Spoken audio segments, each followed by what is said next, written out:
My name is Bob Newton. I'm the acting director of the Church in the 21st Century Center, and it's my duty tonight to introduce our guest. Our guest this evening is a graduate of Boston College, the class of 2000. As an undergraduate, he majored in economics and minored in music. He's originally from Hattiesburg, Mississippi. I don't think we get a lot of students from Mississippi, do we? No, one every 10 years. One every 10 years, he said. After he graduated and left the Heights, he taught at a Catholic grade school, Catholic grade school in New Jersey, and then studied philosophy at Fordham University. In 2002, he entered the Society of Jesus.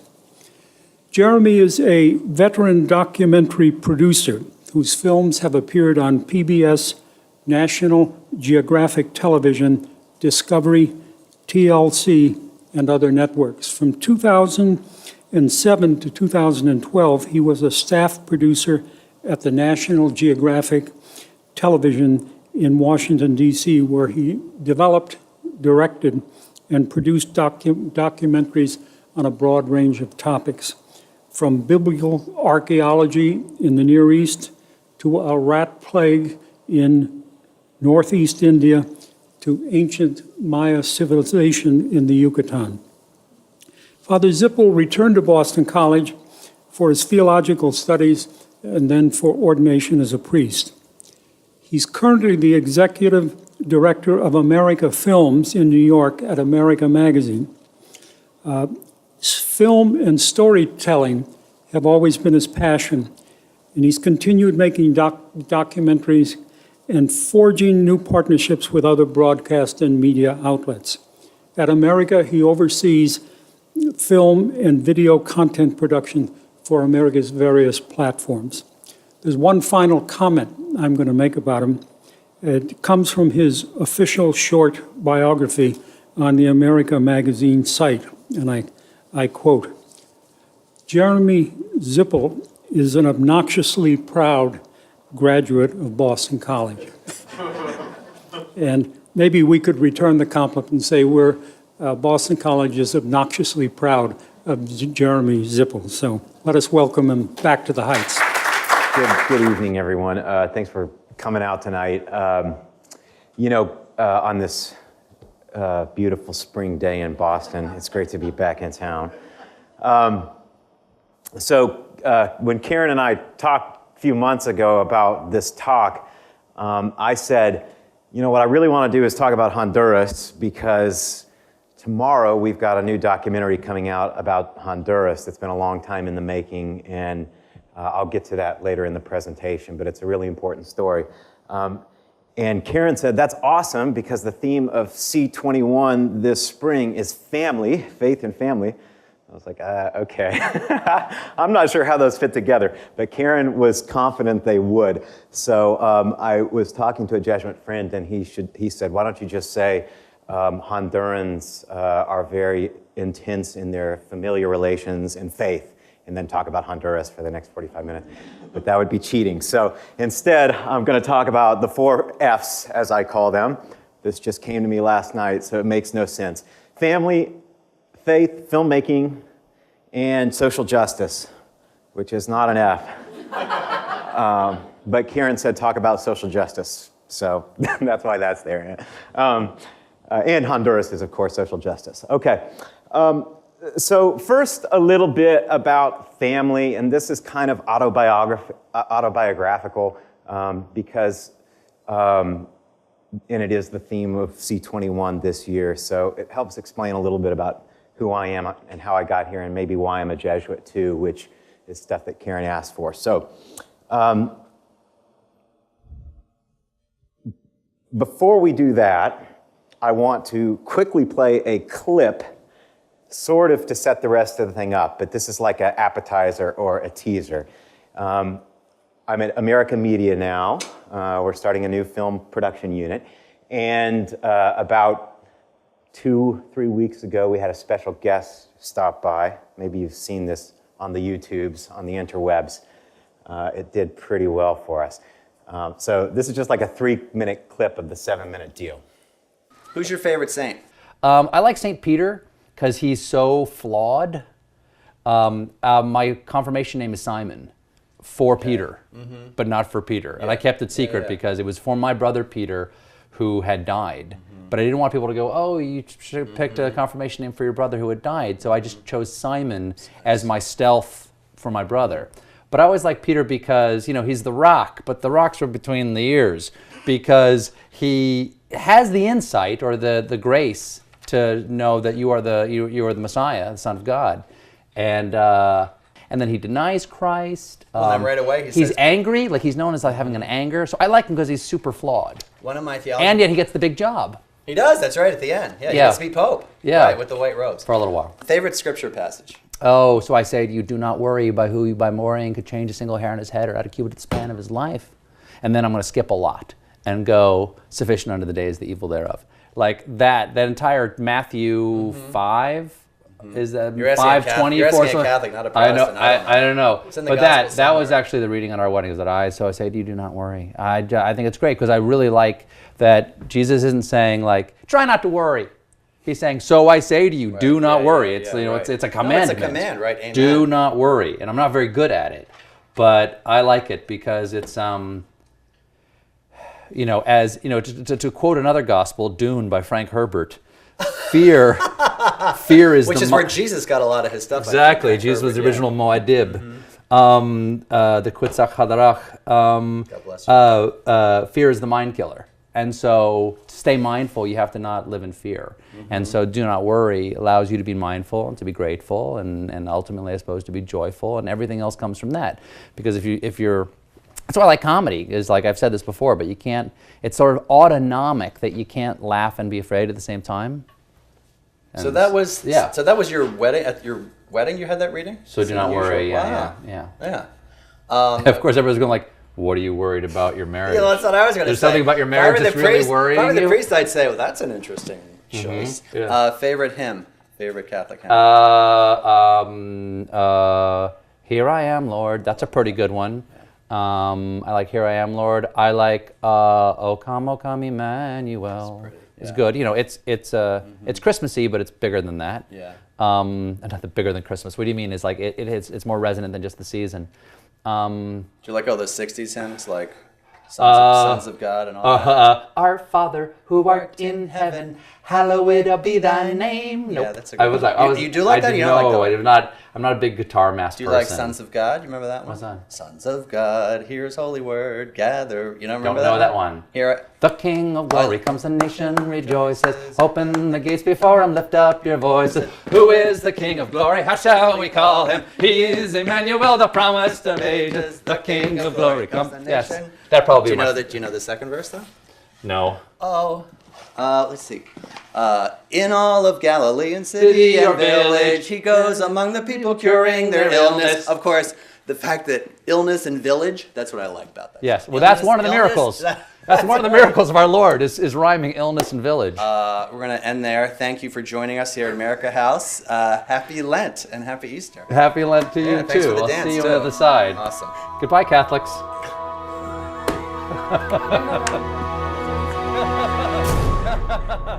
That was fun. That was fun. It doesn't have a whole lot to do with what I'm about to say, but it's Stephen Colbert. Well, I was thinking about it for two reasons. One, he talks about confirmation saint, who he was growing up as a Catholic boy, who's become a Catholic man, and a really inspiring one as far as I'm concerned. He's the real deal in person as he is in his character, in his own little ways. Working for social justice issues, talking about issues of faith in a deep way, actually, in spite of his comedy. And that came out of those roots, which he talks about more at length if you watch the whole thing when we get it out eventually. And secondly, I was thinking about that clip because of those songs. I myself was raised in a Catholic family in the early 80s, late 70s. Listening to those kinds of awful hymns, which I loved.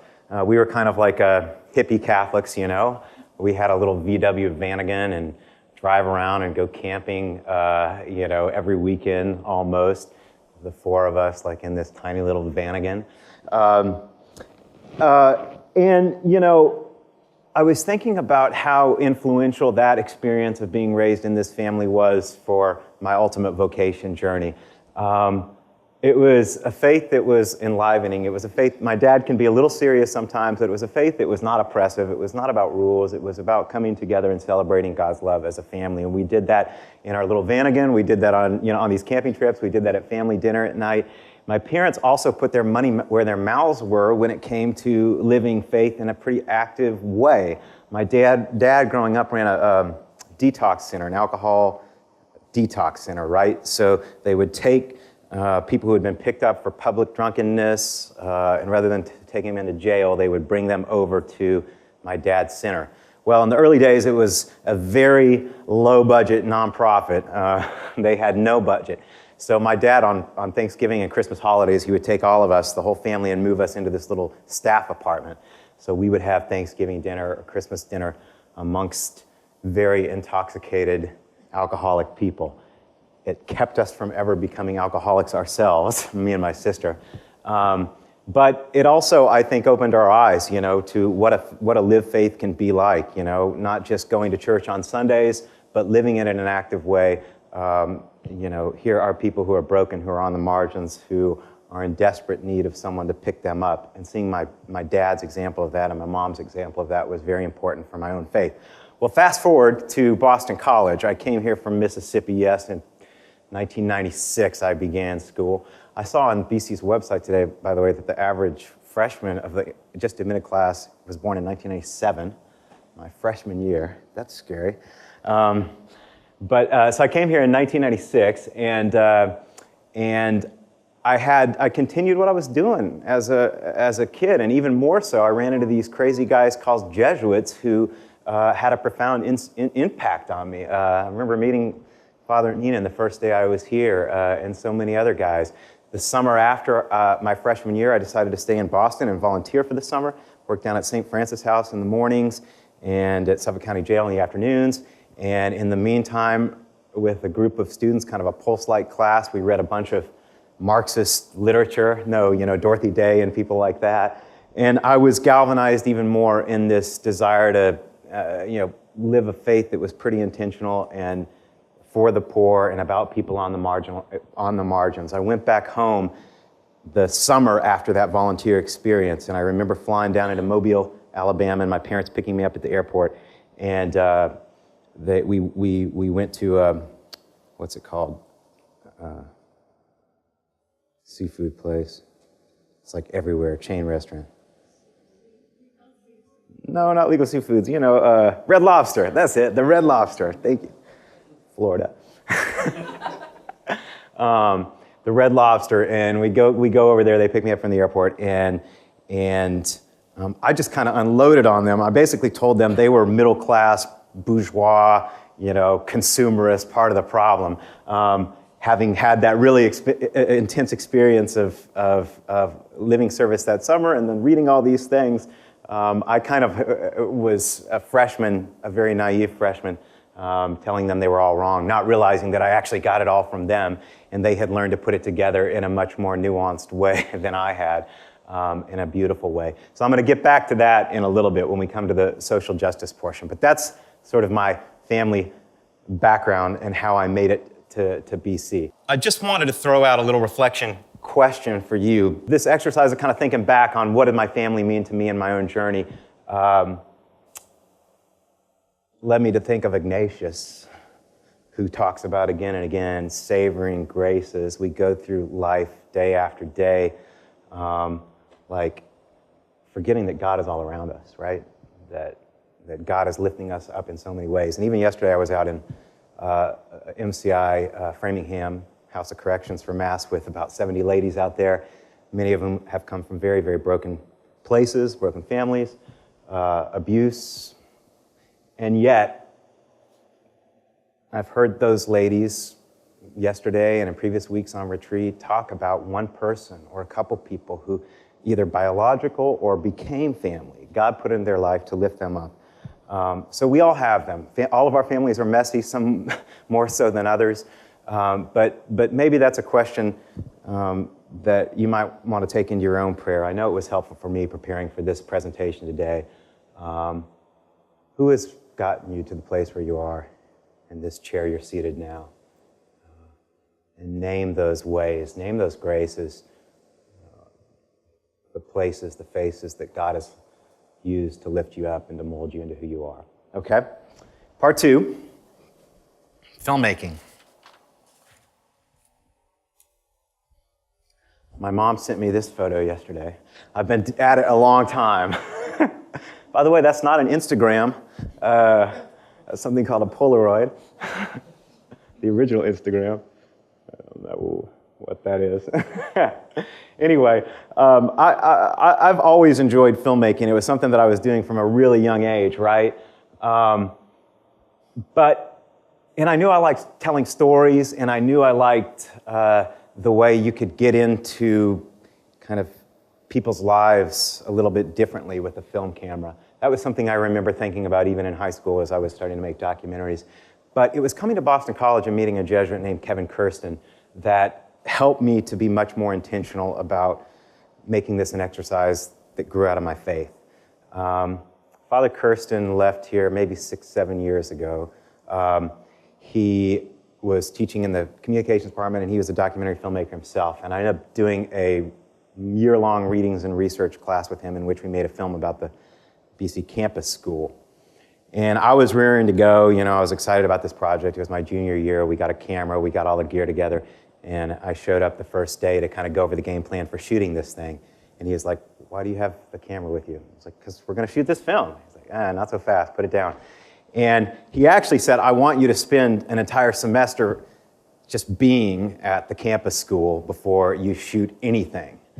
I was not happy about that initially, but it turned out to be one of the most formative experiences in my life as a filmmaker.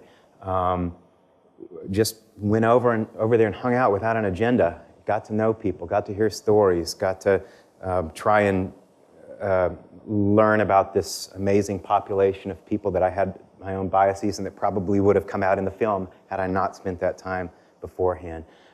That's a very Ignatian idea. I didn't know it at the time, but paying attention, attentiveness to people's stories. As a filmmaker and a priest, people entrust their sacred stories to you, and you have an obligation to tell them right, and you also have kind of this cool role of being able to sniff out, to listen, to help them discover where God is active in these stories, right? St. Ignatius Loyola, if you've ever done the spiritual exercises, in the 4th week of the exercises, the very end, there's this meditation called the contemplatio, the contemplation to attain divine love.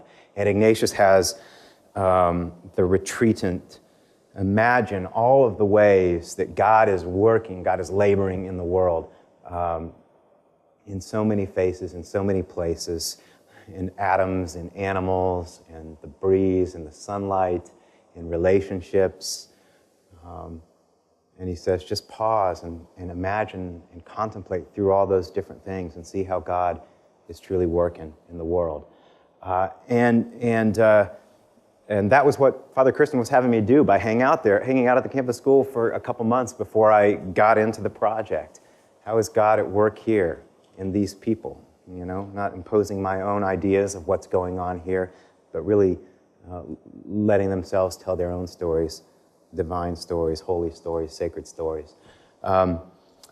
So I got a couple quotes here that speak to this. A couple of my favorite quotes. The world is charged with the grandeur of God, the Jesuit poet Gerard Manley Hopkins.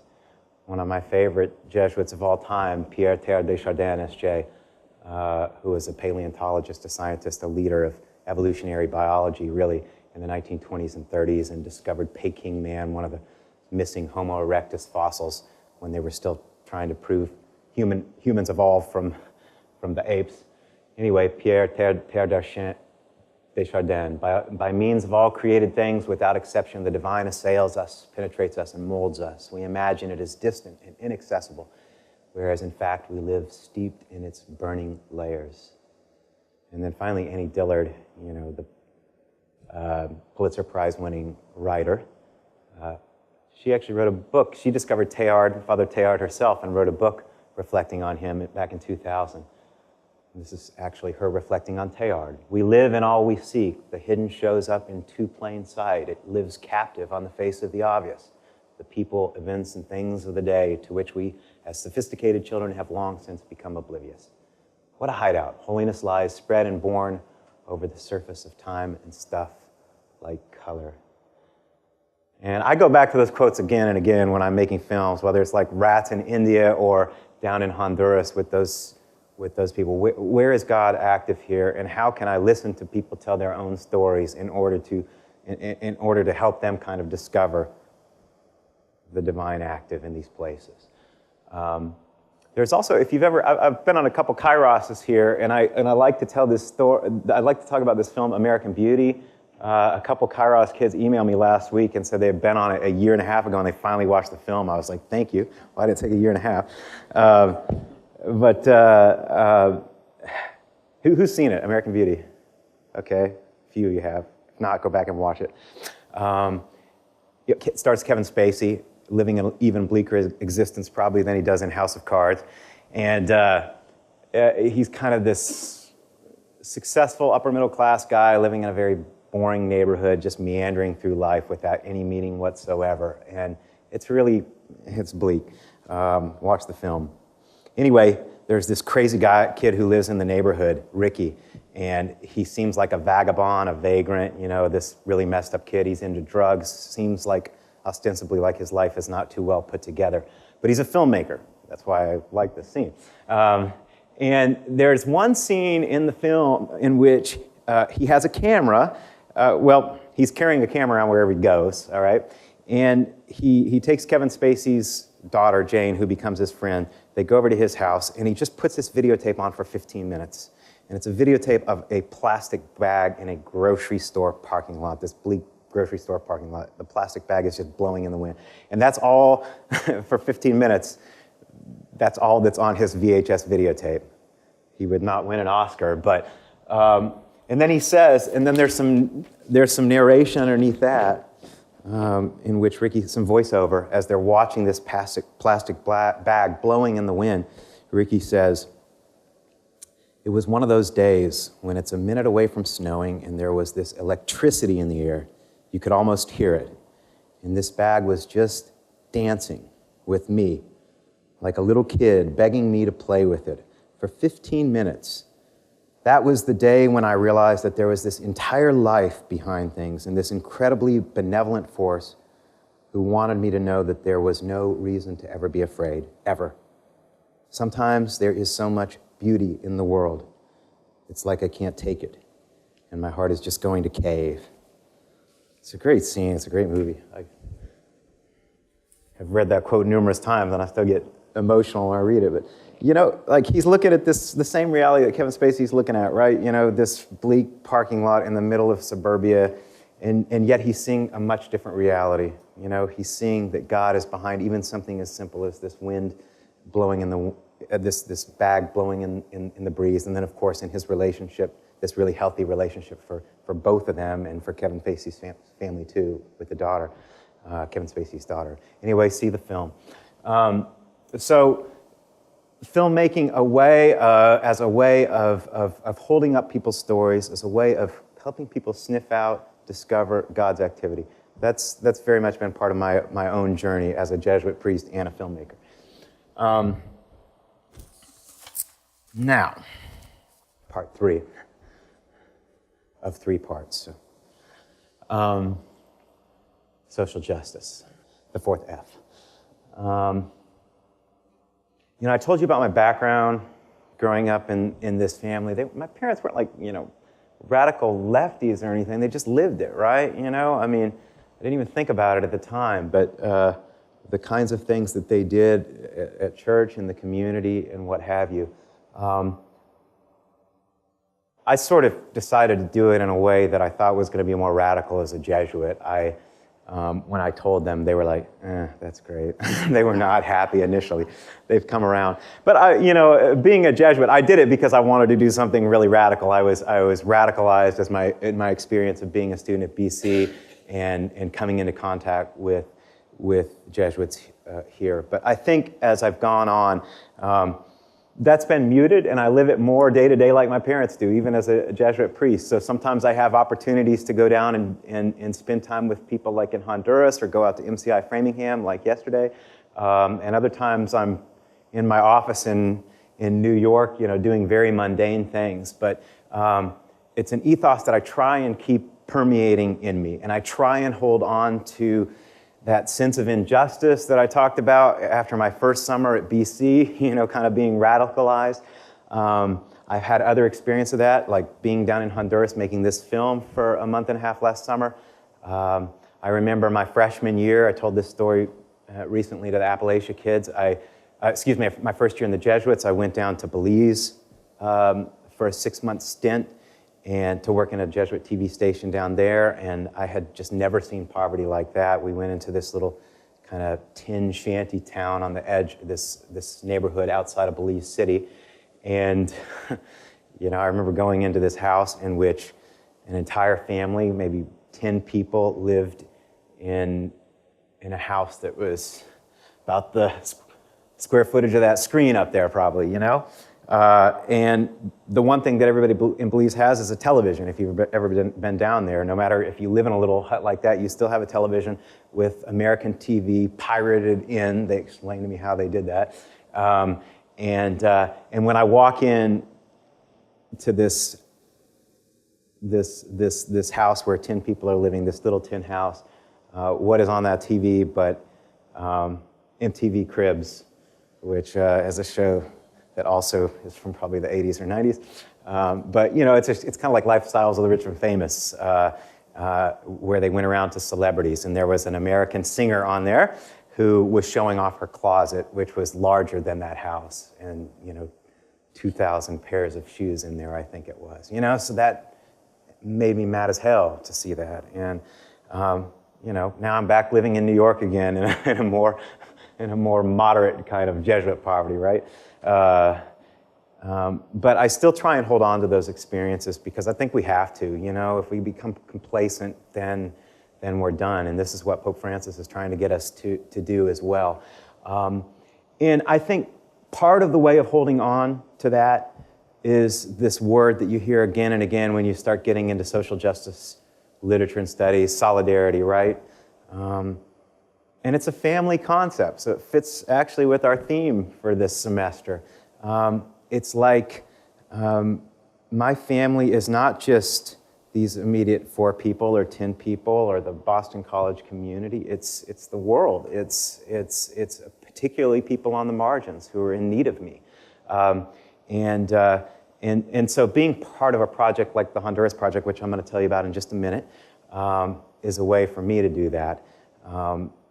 It's a way of staying rooted in this larger family and kind of being a brother who lives far away, but still is helping to contribute in my own little way to their struggle. I have a couple quotes. I know Greg Boyle was on campus just last week, and I love this. I think this is what it's all about. This idea of, well, let's just read it, okay? He's teeing off St. Teresa of Calcutta's quote at the top. The problem with the world is we've just forgotten that we belong to one another, that we're all family, right? How do we create and imagine a circle of compassion and then imagine nobody standing outside of that circle? And then what we all hope to do is inch our way out to the edge of that circle so that we can stand with the easily despised and readily left out, with those whose burdens are more than they can bear, with the demonized so that the demonized shall no longer be despised, and with the disposable so that the disposable will no longer be disposed of. That's what we want to obliterate once and for all, this illusion that we're separate. No us and them, just us. Shoot, And it really is a family concept, too. Solidarity, We're learning more and more not just to live in our own little bubbles, but to feel someone as family, to feel as that we have an obligation to someone that we, who's down in Honduras or halfway around the world, or in a prison in Framingham, or in a gang in LA. that we feel that same kind of obligation that we feel in our own little spheres. And I got that at BC, I really did. That's where the fire was lit. And now it's just a matter of trying day after day to hold on to it in my own Jesuit life, right? Okay, so Honduras. Honduras is the most violent country in the world right now. It has the highest murder rate in the world right now, higher than Afghanistan, higher than Iraq, Syria, you name it. And it's a 3-hour flight from Houston.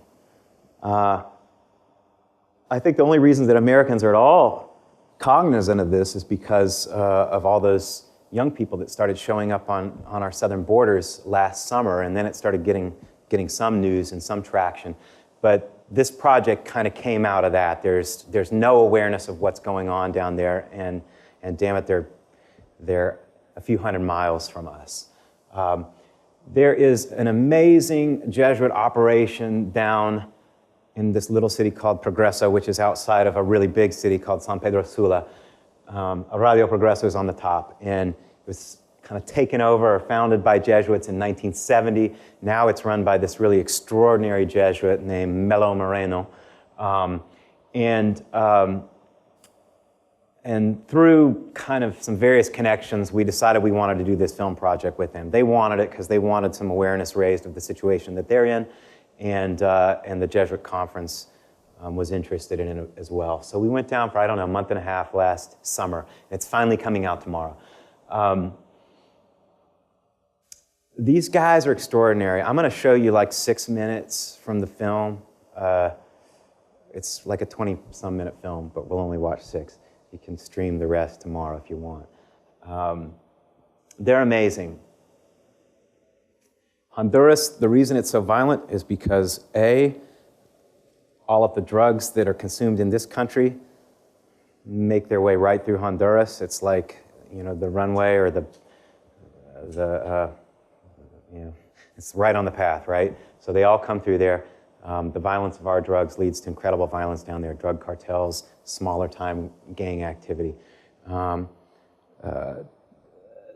Two, politically, it's very unstable, and that's a big history that involves our country as well. We didn't have time to tell it in this film, but basically the United States was using Honduras as kind of a military base or a launching pad for all of our operations in the early 80s against the Sandinistas. So lots of our guns are down there. So there's tons and tons of guns that we left down there. And then we've also kind of they've been an ally that we've sort of been able to push around for a long time, which means they haven't really developed a sense of autonomy outside of our relationship with them.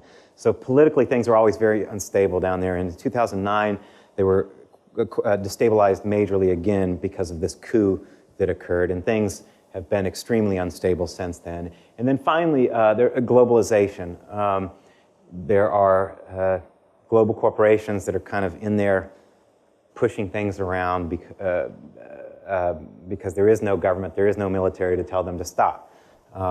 So it's really a mess of a reality right now. And Radio Progreso is kind of one of the only institutions in this entire country that is doing anything to stand up to these powers, these incredibly powerful, violent powers, namely drug cartels, corrupt politicians, military, police, global corporations. And they do it at great risk to their own life. When Melo, this is not a great photo of him, but there he is, doing a little blessing at a mass. When he picked me and my brother Jesuit Javier Montes, who helped me with the film, when he picked us up at the airport, there was a guy following him at the airport. And when we got into the car, he explained, this guy follows him everywhere. Anytime he goes out to the airport, this guy always follows him. He's had numerous death threats against his life. One of the staff members at Radio Progreso was murdered a couple months before we got down there. So it's a very, very violent reality. And yet, these people, and this is the solidarity piece, you walk into Radio Progreso and you feel like, in a way, you're like on Boston College campus. Because the young staff, like Jennifer Avila, you're going to meet her in the clip in just a second in the middle. She's one of the reporters. I mean, she's like a BC-educated student in many ways, She is so steeped in Ignatian spirituality and in social justice studies. And indeed, the whole staff is. So it's kind of incredible to sort of see that they are part of our family. In many ways, an intimate part, and it's easy to see the familial resemblance when you're down at Radio Progreso. And yet, they're in this incredibly violent reality where, every day they're thinking, okay, this might be it, They gave us this big talk, when we arrived about don't go outside, never leave the car. Melo never walks, even though it'd be so easy to walk out on the street in front of the Jesuit residence and walk over to Radio Progreso, less than a mile walk. Never ever walks, always in this unmarked car with tinted windows because of all these death threats. Okay, so I'm going to show you 3 quick clips from the film, about 2 minutes apiece. And I kind of think I've set it up enough to where you won't be too confused, but it kind of leaps in at a various point, at kind of midway through the film, all right? So you'll meet Jennifer Avila in the middle there, you'll meet Melo, and then you'll meet one other reporter, Gustavo.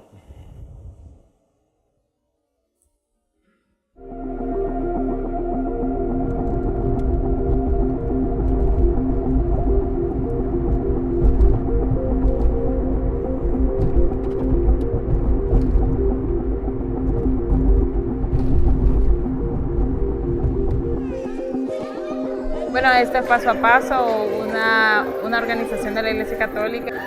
Paso a Paso se ha convertido como un oasis en medio de tanta violencia.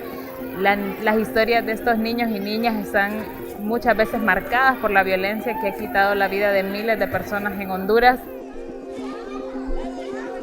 Hay mucho miedo. Sí. ¿Por qué? Porque la inseguridad aquí es tremenda. Es una cosa que se vive a diario, fea. Vivimos bien mal aquí.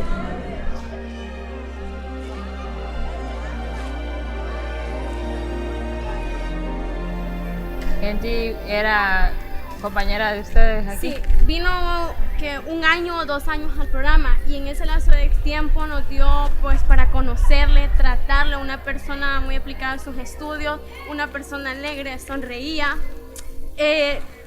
compartía la vida, disfrutaba y eso pues una persona admirable y pues eso nos dolió su vuelo con mariposas. Ella pues voló, pero como les digo siempre está con nosotras.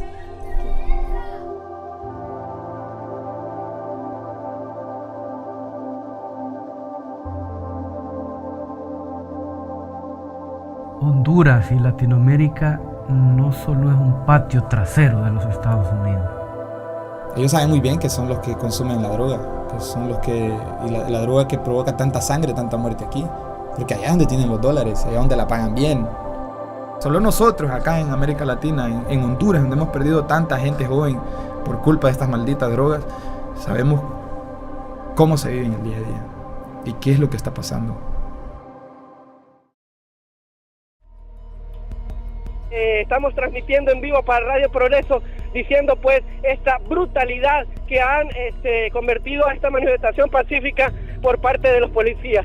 En este momento 2 elementos, uno de la policía y uno del ejército, están tratando de una manera bastante efectiva la bandera nacional. Hay un policía que me acaba de ver y bueno, vamos a seguir transmitiendo, por supuesto. Hay un elemento que está sacando su arma y me está siguiendo en este momento. Vienen 3, así que cualquier responsabilidad de lo que nos pueda pasar es, por supuesto, responsabilidad de la policía. Hermano, soy de medio de comunicación, soy de Radio Progreso.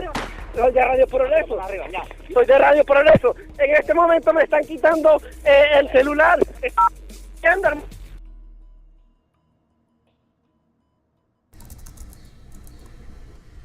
Ángel Edgardo Villatoro, Eric Martínez, Aníbal Barro, Héctor Medina Polanco. Y entonces a partir de ahí yo empecé a escribir, a sistematizar la muerte de los periodistas, es decir, a hacer un pequeño perfil de quién era y en qué condiciones había sido asesinado. Recuerdo que cuando yo llevaba ya la lista como por 20 y tantos, casi 30 periodistas, hubo una mañana en la que yo estaba intentando revisar los nombres, corrigiendo. Y me entró una sensación de tristeza profunda. Vamos a sentarnos aquí. Aquí. Y en su momento pensé, o sea, esa lista podía seguir aumentando. Puede ser que esta lista la deje de escribir porque yo entre en la lista, yo sea uno más.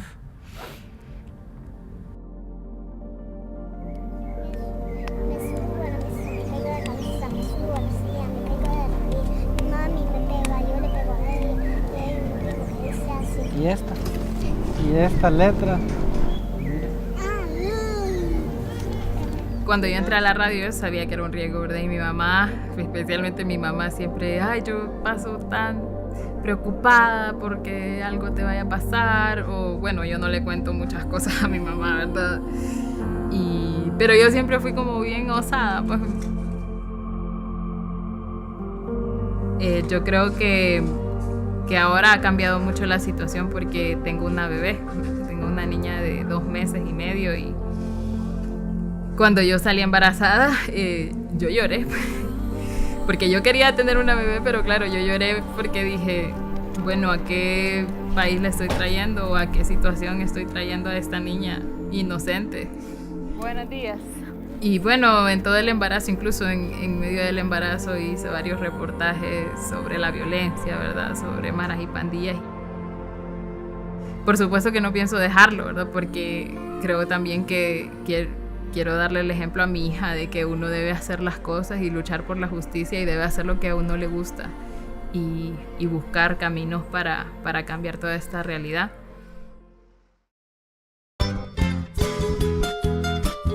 Si usted nos acaba de sintonizar, está en Radio Progreso, que le acompaña desde las 4 de la mañana hasta las 11 de la noche. Y se encontró con el espacio de América Libre para que descansemos juntos, para compartir reflexiones, para que nos acompañemos mutuamente con el canto latinoamericano. Fuimos alertados que el día viernes 23 de mayo, a partir de las 4 de la madrugada, comenzó a organizarse un desalojo con más de 40 contingentes de la Policía Nacional Civil y Fuerzas Especiales. Así, una pequeña delegación presenció que alrededor de las 14 horas se ejecutó el ingreso de la maquinaria, que se impuso a través de la fuerza y la agresión con bombas lacrimógenas y de gas pimienta, líquidos irritantes, piedras e insultos, sin importar la presencia de mujeres, ancianos y niños.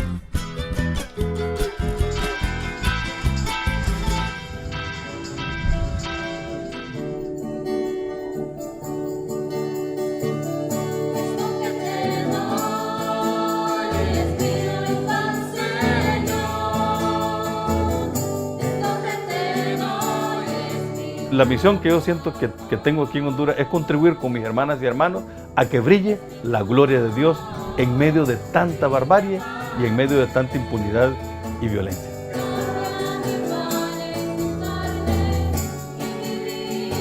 ¿Y usted cómo se llama? Roberto. ¿Usted cómo se llama? Yo estoy en este trabajo y en esta misión porque tengo una profunda fe en las promesas del Señor. Líbranos, Señor, de todos los males. Líbranos de nuestros miedos. Líbranos de las violencias. Líbranos de aquellos que tanto daño le hacen a la comunidad cristiana. Y danos profunda fe que de todas maneras las promesas del Señor de un mundo compartido, de un mundo de paz, de solidaridad, de amor, de ternura, va a prevalecer y va a brotar de entre nosotros.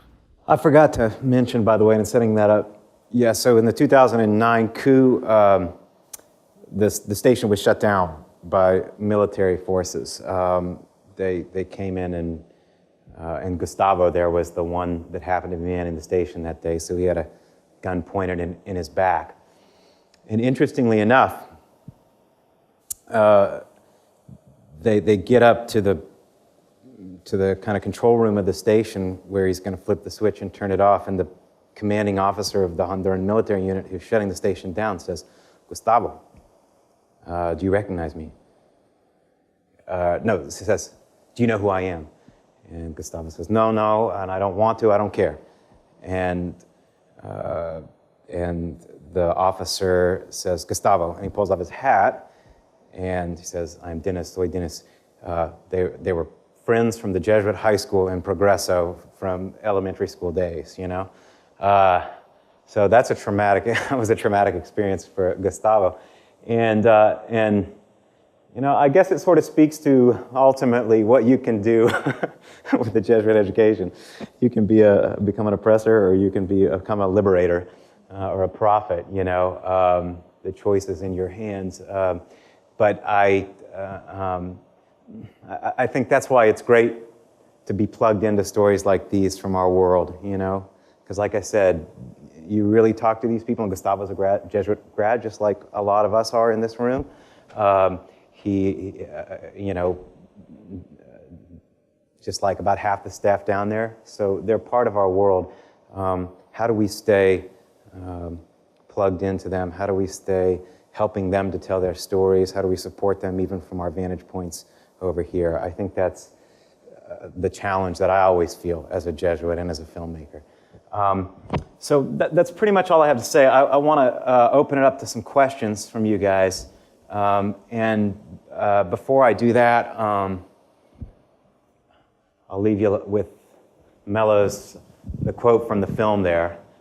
I'm on this mission because I have a profound faith, a faith that all the promises of God, of a shared world, of a world of peace, of solidarity, a love of tenderness are going to prevail and spring forth from within us. And when we're family, when we live that out in an intentional way, those things, I think, begin to happen.